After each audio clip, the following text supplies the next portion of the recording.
अस्सलामुअलैकुम। उम्मीद है सब खैरियत से होंगे। तो भाई साहब, आज का दिन शुरू होता है, हम उठे तो दोस्त के फ़ोन आए हुए थे। उसने बताया कि उसकी गाड़ी का इंजन ख़राब हो चुका है। तो हम फटाफट उठ के नहाने के लिए चले गए। नहा कर आए, कपड़े वगैरह चेंज करने के बाद कपड़े वगैरह चेंज हो चुके थे, हमने देखा कि लाइट चली गई थी। तो गर्मी तो आपको पता है कि कराची में क्या ही हालात हैं आजकल के। फिर उसके बाद हमें भूख लग रही थी हल्की फुल्की। हमने अम्मा से बोला कि कुछ खाने के लिए दे दो। अम्मा ने कहा कि बेटा खाना भी नहीं है, तुम तरबूज खा लो। तरबूज ठंडा ठंडा मज़ेदार था। फिर उसके बाद तरबूज खाने के बाद हम निकल पड़े दोस्त की तरफ। भागते हुए हम गए नीचे की तरफ। नीचे गए तो उसके बाद हमने देखा कि बाहर का माहौल कोई भी नहीं है, सन्नाटे में हमें आइडिया हुआ कि वाकई में आज का दिन थोड़ा ख़तरनाक होने वाला है। दोस्त आ चुका था, हम दोस्त के साथ बैठे बाइक पे। फिर उसके बाद हम निकल पड़े आगे की तरफ।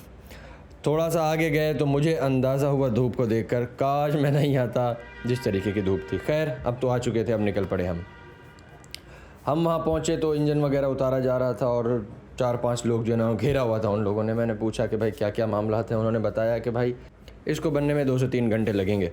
खैर, हम तो बैठा नहीं जा रहा था। फिर हम गए मार्केट का सर्वे करने के लिए। हम घूम ही रहे थे। घूमते घूमते हमने देखा कि एक भाई साहब जो कि किसी चीज़ को तोड़ फोड़ में लगे हुए थे। हमने पूछा कि भाई क्या कर रहे हो।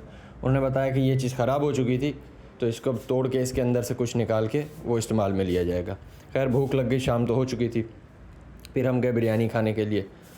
बिरयानी वगैरह खाने के बाद हम वापसी आए तो हमने देखा कि जो है ना वो इंजन तकरीबन तैयार हो चुका था और गाड़ी वगैरह में शिफ्ट किया जा रहा था। जब गाड़ी में शिफ्ट हो रहा था तो हम उस वक्त अपनी तैयारियों में थे कि भाई अब हम घर की तरफ जा रहे हैं, क्योंकि लगातार 4 से 5 घंटे हो चुके थे हम वहाँ पर खड़े खड़े ख्वार हो रहे थे।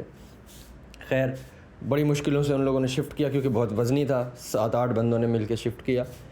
जब वो शिफ्ट हो गया तो फिर उसके बाद हम रवाना हो गए घर की तरफ। तो ये रहा आज का दिन। हमारे साथ जुड़े रहिए। अल्लाह हाफ़िज़।